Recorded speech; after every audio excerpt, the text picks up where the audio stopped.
फानूस बनकर जिसकी रक्षा हवा करे, और वो समा क्या बुझेगी जिसे रोशन खुदा करे। किसी ने यह भी कहा है, किसी ने यह भी कहा है कि किस्मत बदल जाए तो अलग बात है, लेकिन गुलेलों से बाज के शिकार कभी नहीं हुआ करते, गुलेलों से बाज के शिकार नहीं हुआ करते।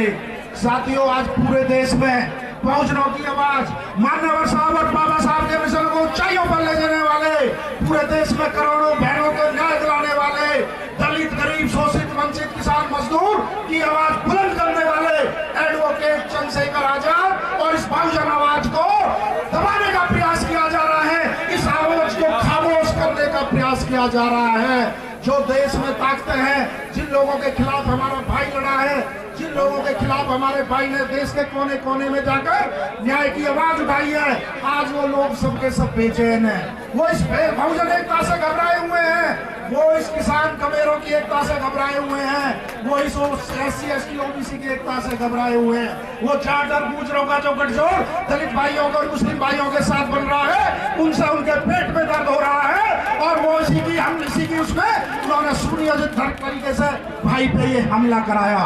मैं अपने भाइयों से कहना चाहता हूँ, देखो अपने भाई के हाथ मजबूत कर दो, देखो अपने भाई के हाथ मजबूत कर दो, नहीं तो औरों के पैरों में पड़े रहोगे।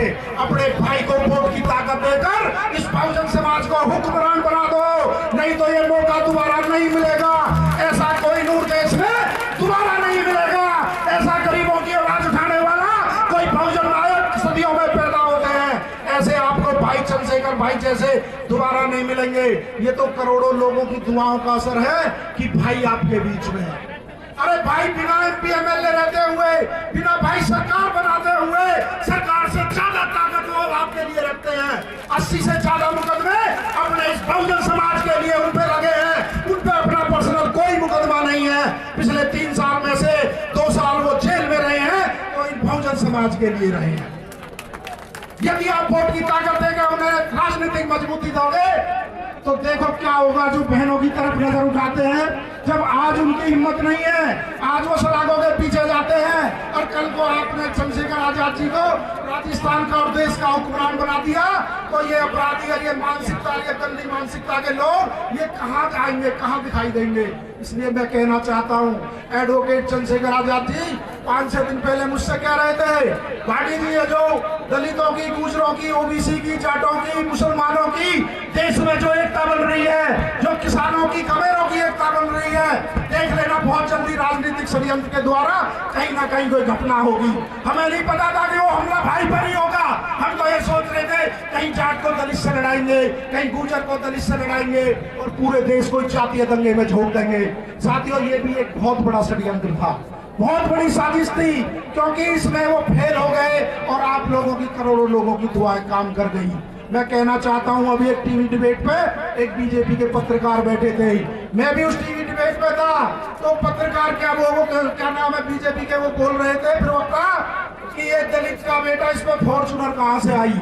आप कहते हैं गरीब का बेटा, इसमें इतनी गाड़ियों का काफिला कहां से चलता है। तो मैंने उस मानसिकता वाले उस BJP के प्रवक्ता तो कहा कि ये हमारे आजाद समाज पार्टी और भीम आर्मी क्रांतिकारी, हमारे कार्यकर्ताओं के खून और पसीने की मेहनत की कमाई से हमारा भाई फॉर्चूनर में चलता है। वो हमारे OBC के साथ, चाहे जाट समाज हो, चाहे गुर्जर समाज हो, वो उनके गाड़ियों में बैठ के एडवोकेट चंद्रशेखर आजाद न्याय की आवाज लड़ता है। हमारे जो कार्यकर्ता है, वो चंदा उगा के अपने भाई को हेलीकॉप्टर में बैठाते हैं, वो अपने भाई को हवाई जहाज में बैठाते हैं। ये हमारे बहुजन समाज का 85% है, ये उनके खून पसीने की कमाई है।